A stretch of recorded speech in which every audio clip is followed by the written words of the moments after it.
Hi friends, അങ്ങനെ നമ്മൾ മേഘാലയ ട്രിപ്പൊക്കെ കംപ്ലീറ്റ് ചെയ്തിട്ട് തവാങ്ങിലേക്ക് പോയിക്കൊണ്ടിരിക്കുകയാണ്. ഇപ്പോൾ ആസാമിലെ തേസ്പൂർ എന്ന് പറഞ്ഞ സ്ഥലത്താണ് ഞങ്ങൾ നിൽക്കുന്നത്. അവിടെ നിന്ന് തവാങ്ങിലേക്ക് ഏകദേശം 320 കിലോമീറ്ററിൻ്റെ അടുത്തുണ്ട്. തേസ്പൂരിൽ നിന്ന് തവാങ്ങിലേക്ക് പോകുമ്പോൾ ബാലുക്പുങ് എന്ന് പറഞ്ഞ സ്ഥലത്തു നിന്നാണ് നമ്മൾ അരുണാചൽ പ്രദേശിലേക്ക് എൻട്രി ചെയ്യുന്നത്.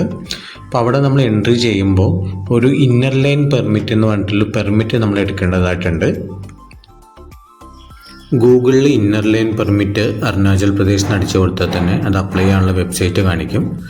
300 രൂപയാണ് നമുക്ക് 3 ദിവസം വരെ ഇന്നർ ലൈൻ പെർമിറ്റ് എടുക്കാനായിട്ടാവുന്നത്. 4 to 14 ദിവസം വരെയാണ് വേണ്ടതെങ്കിൽ അതിന് ഒരാൾക്ക് 500 രൂപ എന്നുള്ള ചാർജിലാണ് അവർ കാണിക്കുന്നത്. ഞങ്ങൾ മാർച്ചിലാണ് കേട്ടോ തവാങ്ങിലേക്ക് പോയത്. അതുകൊണ്ട് നല്ല ക്ലൈമറ്റ് ആയിരുന്നു. മഴയൊന്നും ഇല്ലാത്തതുകൊണ്ട് തന്നെ നല്ലോണം പ്രകൃതിയൊക്കെ എൻജോയ് ചെയ്ത് പോകാനായിട്ട് സാധിച്ചു കേട്ടോ. ഈ മഴയും മഞ്ഞൊക്കെയുള്ള സമയങ്ങളിൽ ഫുള്ള് കോടം മൂടിയിട്ട് നമുക്കൊന്നും കാണാൻ സാധിക്കില്ലേ.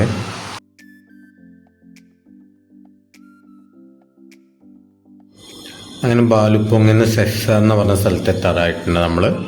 അപ്പോൾ ഈ ഹോട്ടലിൽ നിന്ന് കഴിക്കാമെന്നാണ് നമ്മൾ വിചാരിച്ചിരിക്കുന്നത്.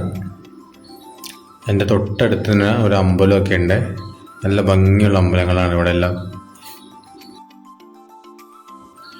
ഫുഡൊക്കെ നല്ല നാടൻ ഫുഡായിരുന്നു കേട്ടോ. നമ്മുടെ നാട്ടിൽ കിട്ടുന്ന പോലെ തന്നെ നല്ല ചോറും ഉരുളക്കിഴങ്ങ് കറിയും പരിപ്പ് കറിയും അങ്ങനെയൊക്കെയാണ്. ഇതിൽ കൂടുതലൊന്നും നമ്മൾ അരുണാചൽ പ്രദേശത്ത് പ്രതീക്ഷിക്കാൻ പാടില്ല. കാരണം ഫുള്ള് മാഗിയും ഫ്രൈഡ് റൈസ് അങ്ങനത്തെ ചൈനീസ് ഫുഡുകളാണ് മിക്ക സ്ഥലങ്ങളിലും നമുക്ക് കിട്ടുക കേട്ടോ. കയ്യിൽ എന്തെങ്കിലും ബിസ്ക്കറ്റോ സ്നാക്സുകളൊക്കെ എടുക്കുന്നത് നല്ലതായിരിക്കും.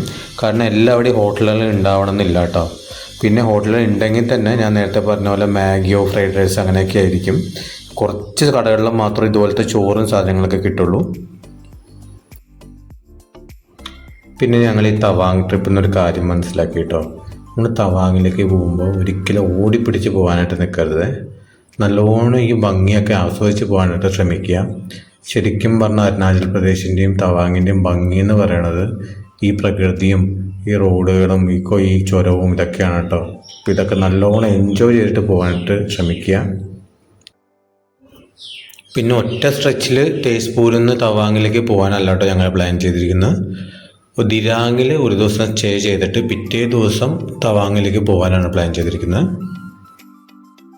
അങ്ങനെ പോകുന്ന വഴിക്ക് ചെറിയൊരു വെള്ളച്ചാട്ടം കണ്ടു കേട്ടോ. അതൊന്ന് എൻജോയ് ചെയ്യാൻ വേണ്ടി നിർത്തിയതാണ്.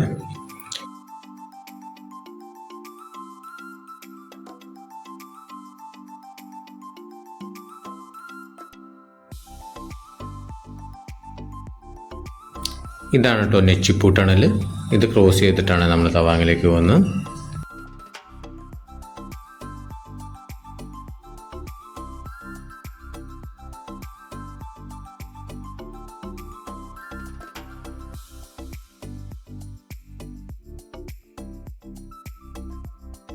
പിന്നെ ഈ തവാങ്ങിലേക്കും ഈ തണുപ്പുള്ള ഹില്ലി ഏരിയയിലേക്ക് പോകുമ്പോൾ മസ്റ്റായിട്ട് നമ്മൾ കൊണ്ടുപോകേണ്ട കുറച്ച് സാധനങ്ങളൊക്കെ ഉണ്ട്. അത് ഞാൻ അടുത്തൊരു വീഡിയോ ആയിട്ട് ഇടാം.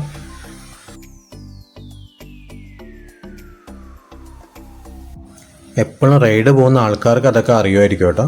ഞാൻ ആദ്യമായിട്ടൊക്കെ പോകാൻ ആഗ്രഹിക്കുന്ന ആൾക്കാർക്ക് വേണ്ടിയിട്ടാണ് ആ വീഡിയോ ഇടാനായിട്ട് ഉദ്ദേശിക്കുന്നത്.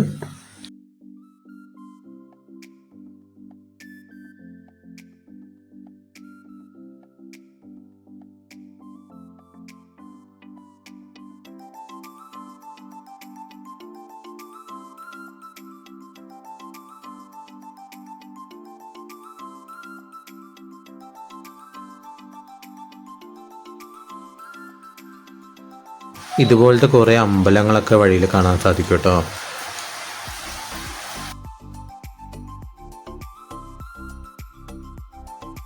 ഈ കാണുന്നതാണ് അരുണാചൽ പ്രദേശിലെ ശിവന്റെ ഏറ്റവും ഹൈയസ്റ്റ് സ്റ്റാച്ചു.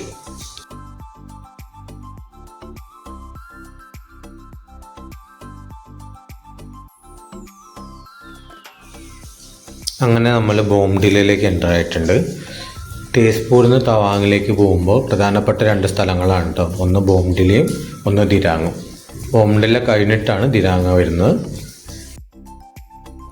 ബോംഡിലയിൽ നല്ല ഭംഗിയുള്ള ബുദ്ധിസ്റ്റ് മൊണാസ്ട്രീസ് ഒക്കെ ഉണ്ട്.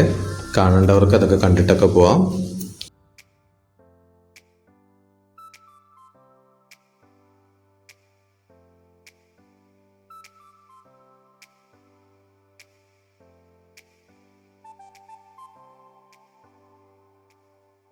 അങ്ങനെ ഇതാണ് കേട്ടോ നമ്മൾ ദിരാങ്ങിൽ സ്റ്റേ ചെയ്ത ഹോം സ്റ്റേ.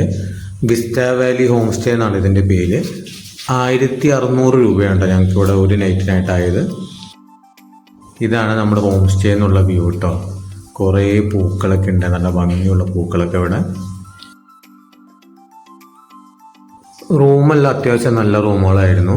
പക്ഷെ റൂമിൽ വീഡിയോ എടുക്കാൻ ഞങ്ങൾ മറന്നുപോയി കേട്ടോ, അതുകൊണ്ടാണ് ഇതിൽ പോസ്റ്റ് ചെയ്യാത്തത്. ഫുഡ് വേണ്ടവർക്ക് ഇവിടെ തന്നെ പറഞ്ഞാൽ ഇവർ തന്നെ ഫുഡ് അറേഞ്ച് ചെയ്ത് തരുവേ. കുറച്ചൊരു എക്സ്പെൻസീവ് ആണ്, എന്നാലും അത്യാവശ്യം നല്ല ഫുഡായിരുന്നു.